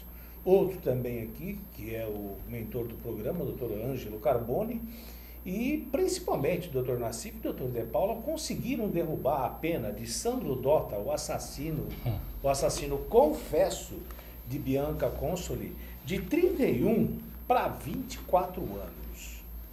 24 anos, baseado em quê? A partir do momento em que ele se tornou réu confesso, eu perguntaria para o Dr. De Paula, ele confessou ter matado e eu tive acesso a um dos relatórios em que a mesma pessoa que teria cometido esse homicídio também teria estuprado Bianca Consoli. E eu me lembro, vocês também devem se lembrar, que nós estávamos num programa à tarde. E quando eu mesmo perguntei a Sandro Dota, o que você pensa a respeito do cidadão que fez isso com a sua cunhada? Na época, um outro advogado, que eu vou poupar o nome, não queria que ele respondesse. Mas ele fez questão de responder e falou, é um sujeito frio, calculista quem fez isso. No mínimo entrou com outra intenção dentro da casa e encontrou a minha cunhada, muito bonita, e fez essa barbaridade com ele. Agora eu estou diante dos dois advogados que reduziram a pena.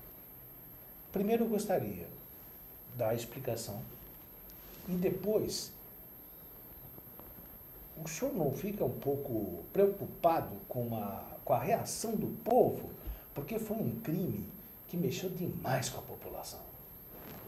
Bom, primeiramente, Haroldo, eu não tenho que ficar preocupado, porque quem reduziu a pena não foi eu e o Mauro Nassif, foi o Poder Judiciário.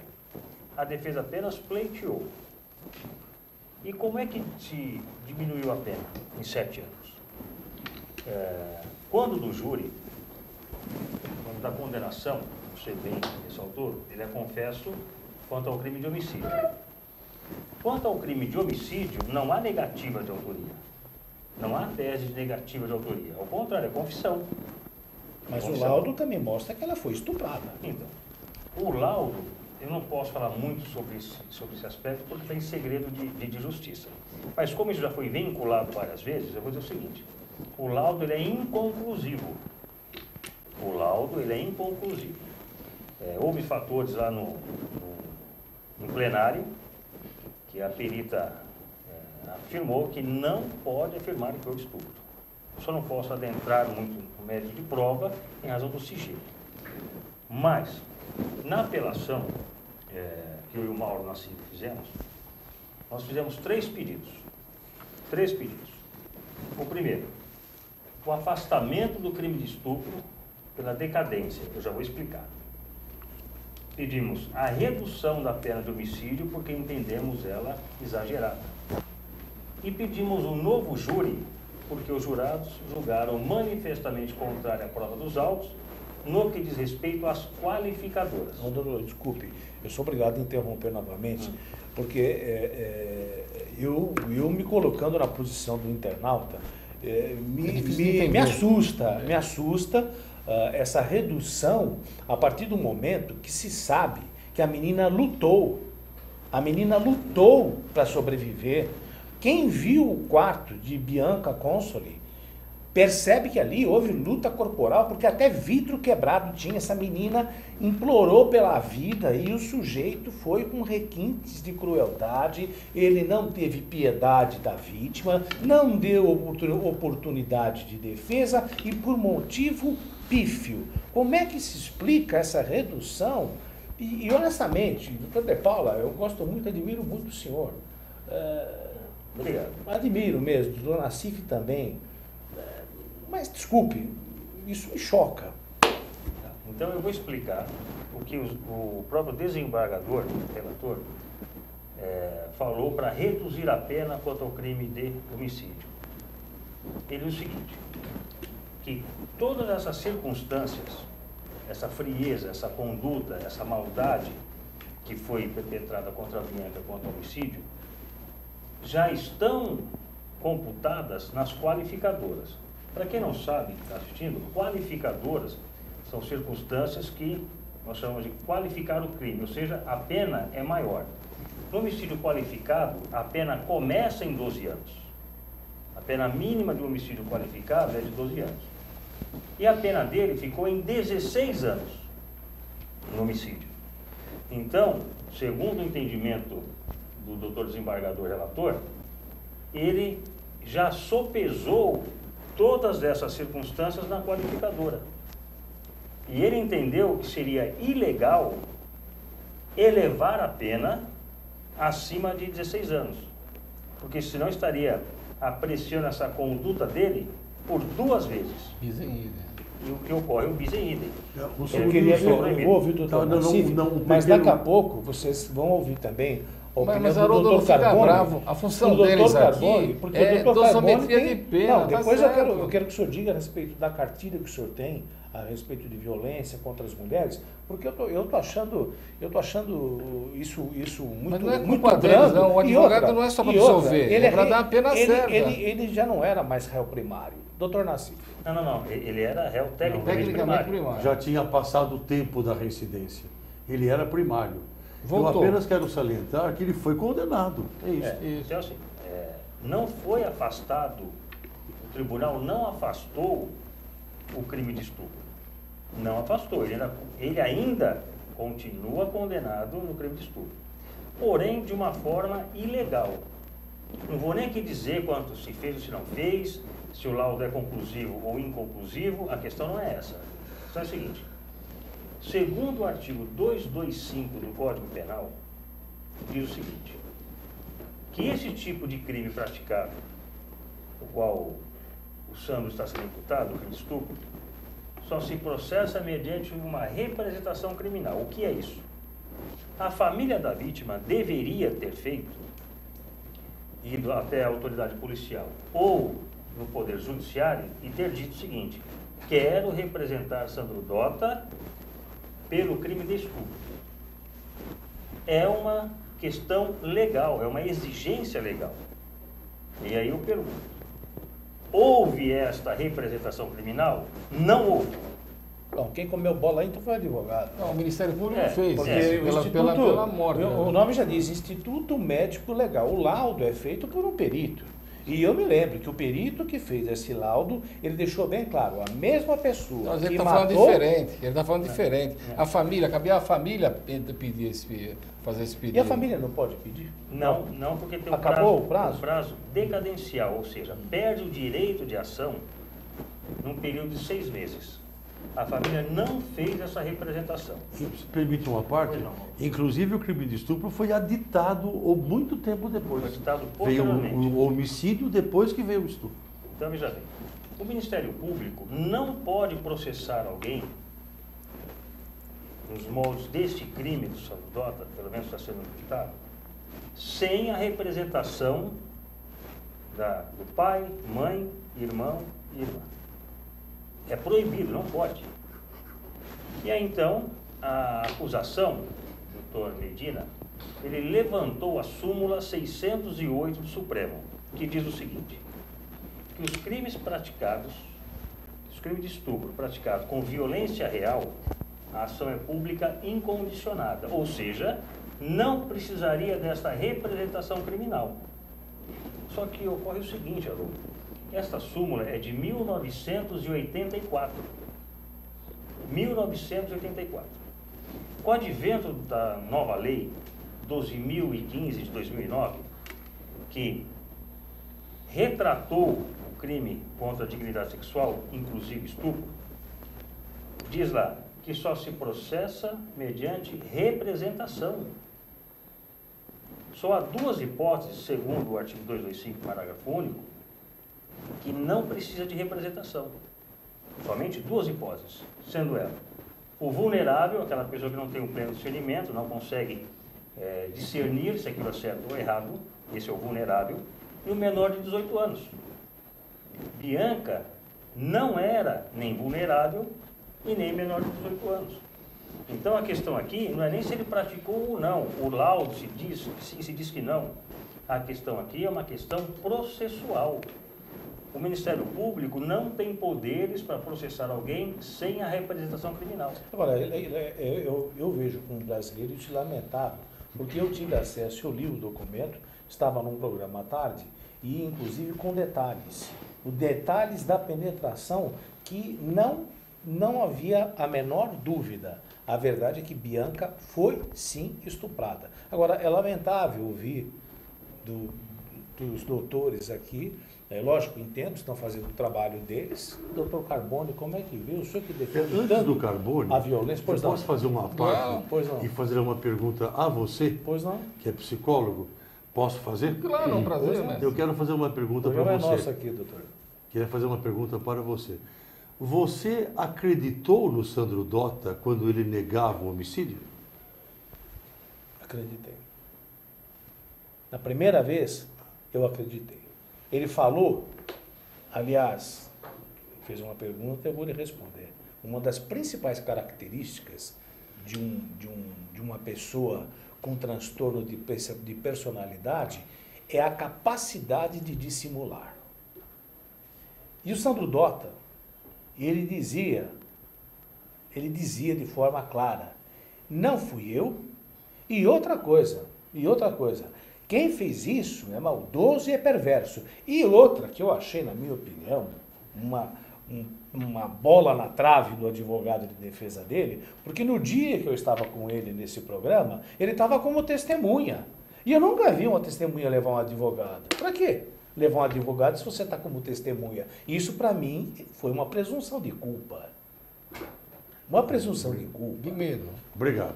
Obrigado. Entendeu? Agora, não esqueça, doutor, que depois ele confessou o crime. E aí tem Ele confessou o crime, mostrou que era dissimulado, que era frio. Mas por uma questão legal, Haroldo, o fato dele confessar diminui a pena. Não deram a ele. É questão de diminuição de pena. O tribunal cassou essa parte. Quando do júri, a juíza conheceu o benefício da confissão. O tribunal afastou. Mesmo assim, diminuiu no geral. Entendeu? Mesmo assim, diminuiu. Agora, estamos indo ao Superior Tribunal de Justiça, através do recurso especial, para afastar o crime de estupro pela decadência, decaiu o direito, e também pedir a devolução desse reconhecimento do benefício da confissão. Haroldo, nós podemos não concordar com a lei, mas somos obrigados a segui-la sob pena de incorrer em insegurança jurídica. Muitas coisas que há no Código de Processo Penal, que há no Código Penal, e etc., leis, e outras leis extravagantes, penais, eu também não concordo, mas sou obrigado a respeitá-la. Então, o que o advogado pede não é nada teratológico. O advogado só pede aquilo que está na lei. Agora, uma pergunta rápida, devido adiantada aí já da hora, para os doutores, doutor Carbone também. Os doutores acreditam nos laudos periciais? Peraí. Se a pergunta for positiva, eu faço uma segunda. Porque o laudo diz que ela foi penetrada e foi machucada. O que ele quer explicar entendeu? É que mesmo que como é que fica a consciência de cada um de nós? Mas mesmo existindo estupro, se ele não é regularmente feito no processo, eu entendi. Ele não tem condição de defesa lá e tá, eles entendem que tem que ser afastado. Mas eu vejo o seguinte, ó, eu sofri junto com o Haroldo naquela época, aí a gente estava num programa vespertino e a gente começou a acompanhar o caso. E foi gozado, esse sujeito estava solto. E eu falava no programa que ele devia estar preso. Eu já vi de cara que o sujeito era um assassino lá, um estuprador. E eu notei mais. Eu notei que ele se aproveitou para chegar dessa moça lindíssima pela irmã dela. E ainda se aproveitou de um momento que ela estava sozinha lá. E eu acredito que ainda ele era drogado e vou mais além, que ele deve ter furtado lá. Ou tentou fazer uma situação dessa. E a pena é que já não deram um latrocínio para ele lá. É uma pena. Eu gostaria de ver ele com uma pena que não tem tamanho. Mas ele matou, ele confessou. Agora, o que eles estão explicando aqui é o seguinte, é pena. Não é culpa deles se eles estão conseguindo reduzir a pena, não. É culpa das nossas leis brandas. Esse sujeito era para estar numa cadeira elétrica e eu ia lá apertar o botão e o doutor Nassif também. Mas acontece que pela nossa legislação... Pena de morte? É claro. E o senhor apertava lá junto, ele fazia junto, tirar para o ímpar. Mas o que eu quero pensar é o seguinte, olha... O sujeito fez um crime e os doutores estão aqui para mostrar para vocês que a penalidade corporal que ele merece ainda não está correta, não. Se houve uma confissão espontânea, o Tribunal de Justiça devia entender e reduzir mais um ano da penalidade dele. E embora o crime seja terrível, o sujeito a parte não técnica. É parte técnica. Ninguém está concordando com nenhum ato. Exatamente, de mas jeito tem a nenhum. parte técnica. Agora, devido ao adiantado da hora, eu queria falar também do caso do Cadu. Vamos lá, então vamos lá. Ok, se bem que eu volto a repetir. Nós podemos voltar aqui a qualquer tempo. Gostaria de voltar a esse assunto na semana que vem, se possível, porque é muito triste. Tenho certeza que o internauta também... E eu já faço um convite para os dois. Nós não vamos aceitar. Eu gostaria de tê-los aqui a semana que vem. Claro, você pode. Nós vamos ficar muito felizes, porque tem muita coisa para falar aqui. Na quarta-feira que vem eu não posso, que eu tenho um compromisso particular em Campinas. Então eu convido você para me representar, tudo bem? Então, gente, seguindo o pedido do Dr. Nassif, mas nós vamos voltar a esse assunto do Sandro Dota. Nós vamos voltar. Assassino do cartunista Glauco é preso suspeito de outro assassinato. Cadu foi liberado pela juíza, Dr. Nassif. Eu já tenho tudo aqui. Então vamos lá, doutor Nassif. Então, qual é o nome dela? Só lembrando, doutor Nassif. Doutora Thelma Aparecida Alves. Doutora Thelma, inclusive, se diz inocente porque recebeu 2 laudos em que mostravam que Cadu estava ressocializado e em condições psicológicas de voltar à sociedade. A culpa é dela?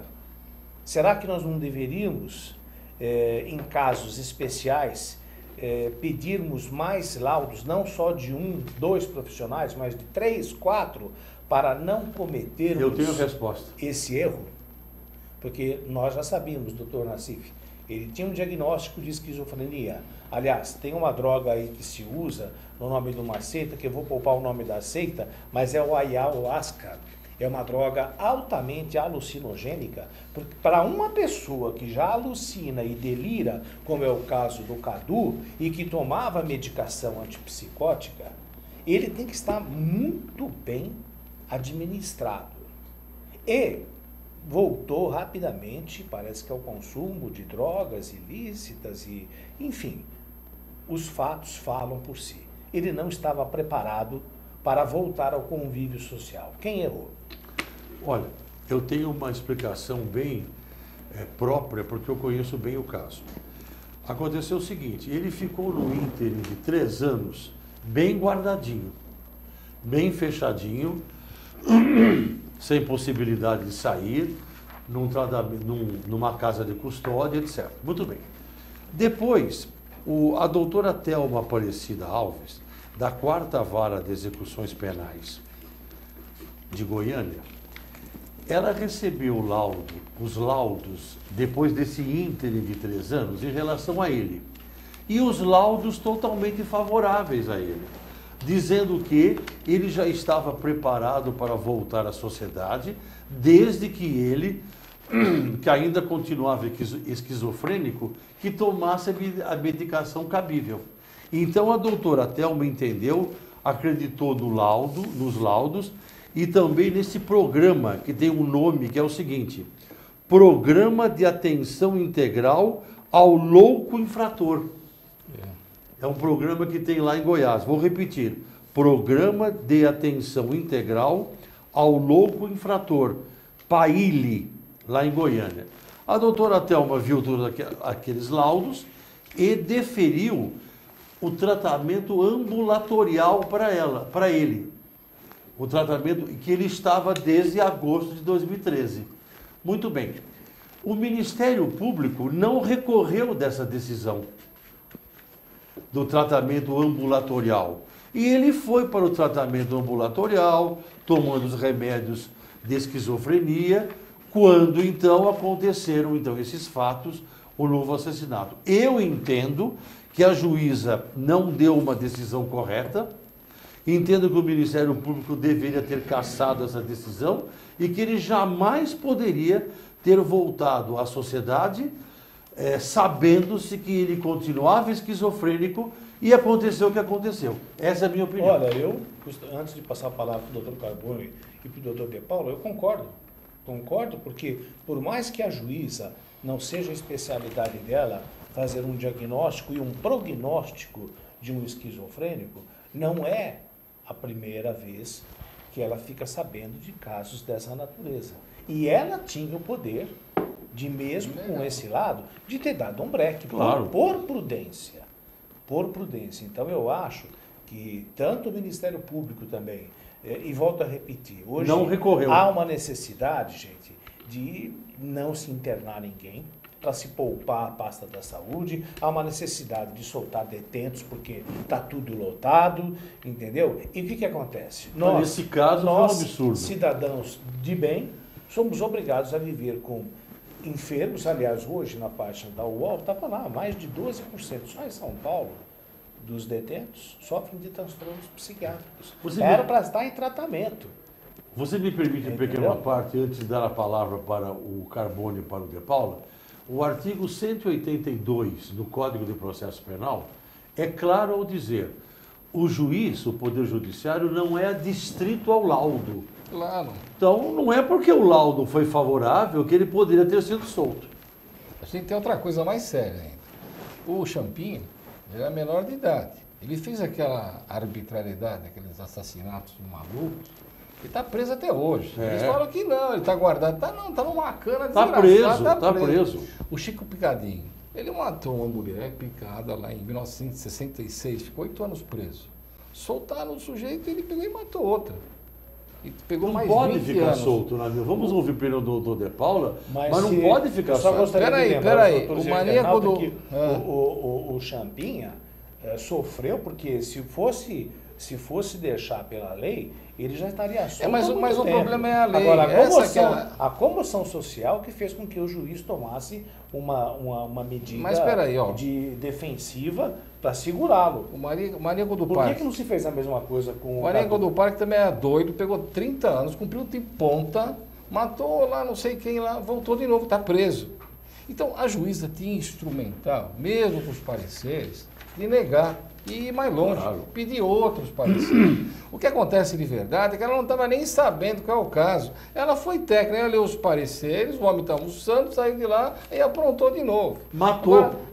Agora o problema é a sociedade. E a sociedade está refém dessa gente, isso que não é normal. E a gente tem que pensar no seguinte, que lei que a gente tem? Esses deputados fazem o quê lá? Será que eles não podem fazer algumas normas, algumas leis que melhorem essa situação? Que impeça cair pena do jeito de um assassino que nem esse rapaz aqui que a gente está falando agora e mantenha um marginal desse daqui preso. Porque, na verdade, ele já está no hospício, tomando Ele injeção é na cabeça esquizofrênico. a vida inteira. Você que é Exato. técnico, ele é esquizofrênico. Você deveria sair ou não? Fala, mestre. Não, eu entendo que não deveria sair.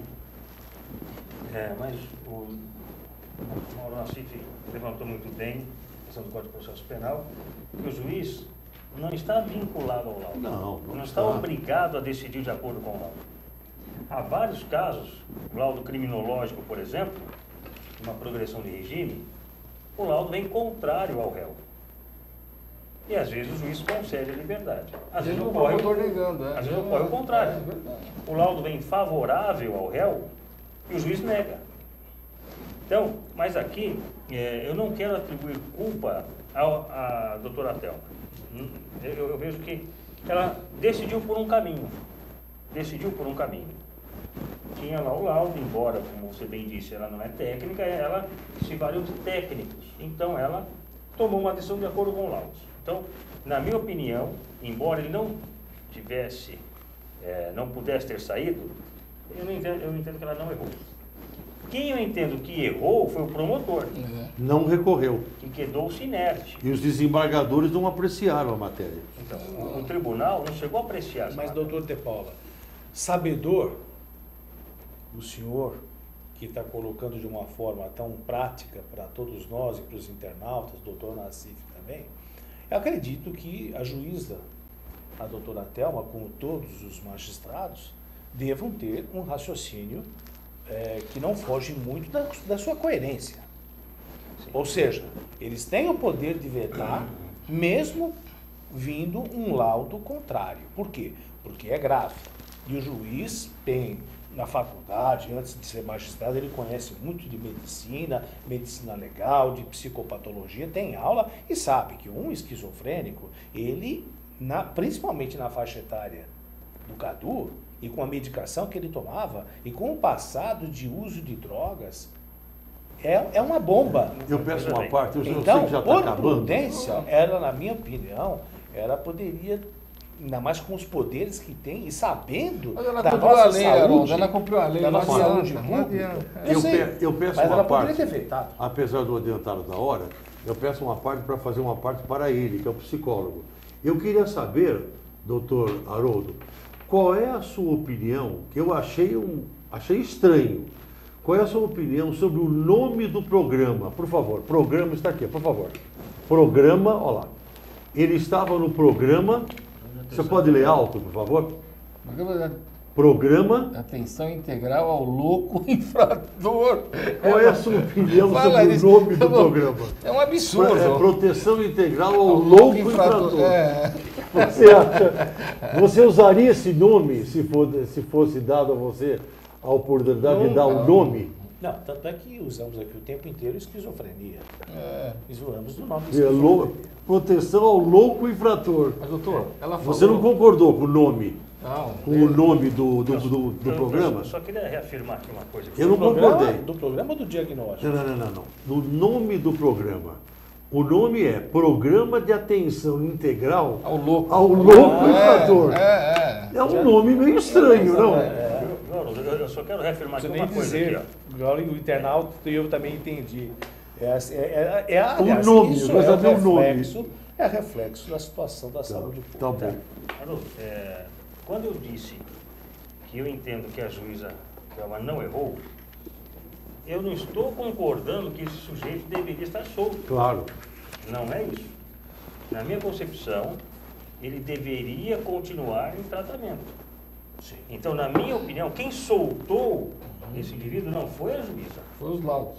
Ela acreditou nos laudos. Mas se tivesse a medida de Ou segurança seja, passada, não tinha esse problema. No mínimo, para um hospital dia, ele deveria ficar, e alguém que se responsabilizasse por ele a partir do momento que ele saísse no final do dia. Mas nós não temos mais isso. Hospital não dia, tem mais. Nós não temos mais hospital Mas psiquiátrico. essa juíza falou é colocar que só tem 2 casos graves lá, só tem 2 casos, e que os outros deu tudo certo. Desses loucos infratores, só esse e mais um trouxeram problema. Se de repente a juíza tivesse negado essa liberdade a ele, poderia se ter impetrado um habeas corpus no tribunal concedido. Porque o laudo pode ser, era pode favorável. ser. E o promotor mas também pelo menos, não sabe o que ele falou. Pelo menos nós não teríamos uma pessoa em estado grave, né? E uma que parece que ele realmente matou mesmo. Morreu. Né? Nós teríamos uma chance de um pouco mais de reflexão, que eu acho que às vezes a magistratura deixa... Colega, a recepção, sabe qual que é a nossa decepção aqui de todos? É que daqui 3 anos ele está solto de novo. Ele vai para outra cidade, o juiz não vai ler nada, vai ver os laudos e vai soltar esse sujeito. E nós vamos ter ele aqui na rua como uma bomba relógio. Se bem que também, esse é um tema que eu acho que a gente deve voltar, porque o número de pessoas com enfermidades graves, eu não sei como que um magistrado pode fazer, porque nós vamos colocar onde? Não posso colocar dentro de uma penitenciária. Agora, que hospitais psiquiátricos nós temos aí? Eu acho que a lei deve ser bem dura, como está sendo feito. Aliás, eu gostei dessa sua expressão, bomba relógio. Adorei. É uma bomba relógio mesmo. Eu só quero, em 10 segundos, relembrar o caso da Livraria Cultura. Isso. Não sei se vocês se lembram. O rapaz estava lendo um livro, como eu poderia estar lá lendo, que eu frequento muito a Livraria Cultura, quando veio um débil mental com um taco de beisebol e bateu na cabeça dele, porque é louco. Ou seja... E esse rapaz está preso. Pois é, deveria estar numa casa de custódia. Não está na casa de custódia. E outro mas também, não em tratamento ambulatorial. Vocês de todo o Brasil se lembram do caso também daquele rapaz aqui no Cine. No Cine, o médico. Exatamente, Matheus ou Marcos, eu sei que ele já tomava medicação antipsicótica, fazia uso de entorpecentes, de drogas ilícitas, entrou com uma metralhadora e fuzilou todo mundo. Evidente que esse sujeito não pode estar numa cela com esse Cadu solto foi um absurdo. Agora, sim, numa casa de custódia, porque apesar de doente, é uma ameaça para a sociedade. Gente, nosso tempo aqui estourou. O debate bom é sempre assim. Olha, eu achei o programa muito bom. Pena que eu não possa vir na quarta-feira, mas eu quero agradecer pelo convite mesmo. E quem vai estar aqui no meu lugar é o doutor De Paula, que eu considero, aos 44 anos, um dos maiores advogados criminais do Brasil. Essa é a minha opinião. Eu também queria dar 30 segundinhos aí para o doutor De Paula fazer suas considerações finais e depois para o nosso doutor querido. Eu vou fazer esses 30 segundos só para tecer uma comentário que ele fez aqui. O laudo diz que hoje ele é imputável, ou seja, é uma pessoa normal. Tem que ver agora se ele vai responder criminalmente e se vai receber uma pena e ficar encarcerado. O laudo diz que ele é imputável? Ele fala, hoje para esse crime aqui, em princípio é imputável. Pois é, mas ele é um inimputável. E esquizofrênico. Então, veja bem. Olha, eu queria agradecer imensamente o convite. Você vem na próxima quarta-feira? Com a mais absoluta certeza. Queria agradecer o Haroldo, sempre muito gentil, sempre muito educado conosco, o doutor Carbone também. Fui muito bem recepcionado, adorei o debate. Adorei. Queria parabenizar e agradecer também o Mauro preside muito bem. E os internautas aí que estão nos prestigiando. Considerações do doutor Ângelo Carbone, que é aqui o ponta. Pergunte ao doutor Carbone agora, é a vez do doutor Carbone. Além das perguntas que vocês vão fazer, pensa no seguinte, que lei que a gente tem aqui, hein? A gente fica escondido dentro de casa, não tem porte de arma, não tem segurança, não tem saúde, não tem nada. Se alguém precisar de um SUS, lá fica na porta, lá esperando para pegar uma credencial. Se é pobre, nem o INSS recebe direito lá, porque eles não querem dizer que você está doente. O que a gente faz num país desse? Que sofrimento, né? Esses grandes advogados aqui, eles defendem alguns, mas tem muita gente que está na cadeia lá, cumprindo há muito mais tempo do que devia, porque não tem uma assessoria jurídica, não tem advogados qualificados que possam puxar pelos endereços dele. Então é uma tristeza para a gente muito grande ele ver toda essa deformação que a gente sente, onde os nossos legisladores não se preocupam com a justiça, não se preocupam com o povo em geral, e colocam essas bombas relógio na rua aí, matando os outros, e depois, inconsequentemente, daqui 3 anos, eles voltam. Haroldo. Nós estamos encerrando, e eu lembro a vocês que tudo isso pode ser modificado. Lembre-se de tudo que nós aqui falamos a hora que você estiver com o voto e for apertar a tecla. O Brasil depende, o Brasil pode mudar. A saúde desse país, a justiça desse país e a educação desse país pode mudar e depende de você. Muito obrigado, internauta. Muito obrigado, doutor Nassif, doutor Paula, doutor Ângelo Carboni. E aguardamos vocês quarta-feira que vem, aqui às 18 horas, com o programa Pergunte ao Dr. Carboni, aqui pela nossa querida AltV. Tenham todos uma boa noite e até semana que vem, se Deus quiser e Ele há de querer. Até logo. Parabéns. Pretendiu muito.